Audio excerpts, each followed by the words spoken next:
In today's video, I'm going to show you how to create a retro media player design in Adobe Photoshop and Cinema 4D.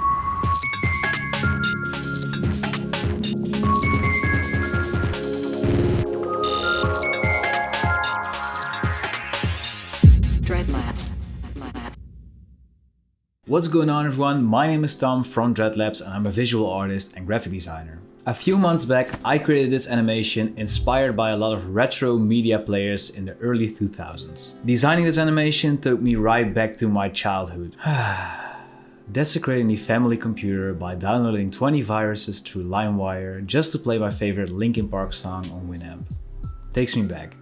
So instead of doing this in a live tutorial style, which I normally do on my channel, I'm gonna place my commentary over the process video in this one. I'm gonna talk about most of the process, but if you have any questions, feel free to leave them down in the comments. First, I started off by sketching the base forms in Adobe Illustrator. I went for a square layout with a circle in the middle. A lot of these have either glossy orbs or tinted glass embedded in them. And ever since I visited Japan, I think about that visual of Mewtwo captured in that incubation pod at least once a week. I know it's unhealthy, but I just really miss Japan, okay? Anyways, this made me want to turn this visual into something similar to an incubation chamber. A while back, I modeled a dragon's head in Nomad Sculpt on my iPad, and I never really did anything with it. So that dragon's going into the incubation pod. Once I've got all of the base shapes in order in Illustrator, I exported them into Cinema 4D. If you want to learn how to do that, check out a quick tutorial that pops up on the top right now. So in Cinema 4D, I aligned all the parts and added a cube into the composition, just so we have a background. We're going to turn this into liquid later. First, let's focus on the extrusions. I've put the base shapes into an extrude object and rounded the edges. Now let's get back to the cube. I've copied part of the inner circle and put it in an extrude. That made a cylinder that I could use to punch it out of the cube with a boolean. This is just so it won't get in the way of our actual incubation chamber and dragon later. Next, I made sure that the cube has lots of segments. This is so I can add a displacer modifier to it. The more segment the cube has, the better the effect will look on the displacer. Anyways, by changing the scale of the noise texture in the displacer, the cube will now look a little bit like liquid. To smoothen things out, I put the whole thing into a volume builder, and this way it will look a little bit more organic. Next I did the same thing to the other overlay part, since the bevel was a little bit sharp. If you want to learn more about volume builders, check out the video on the top right now.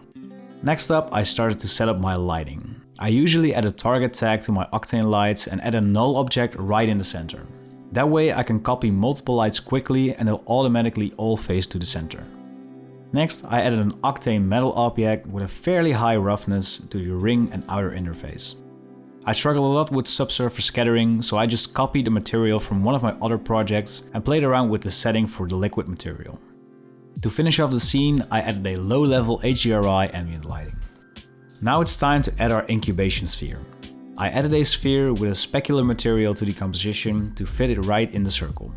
I added a color to the transmission channel and checked on fake shadows in the Octane material menu.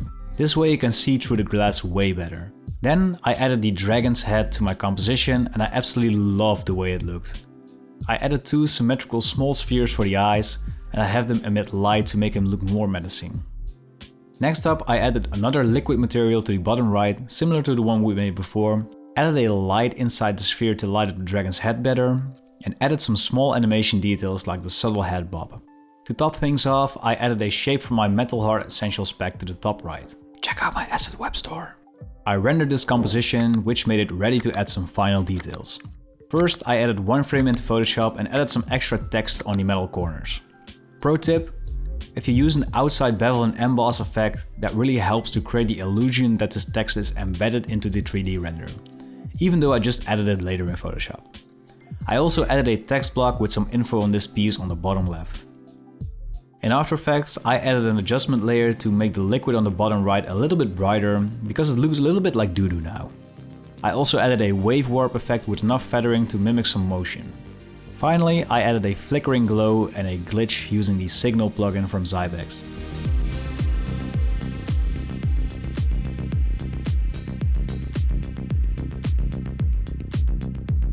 And there you have it, the Dragon Capture Pod.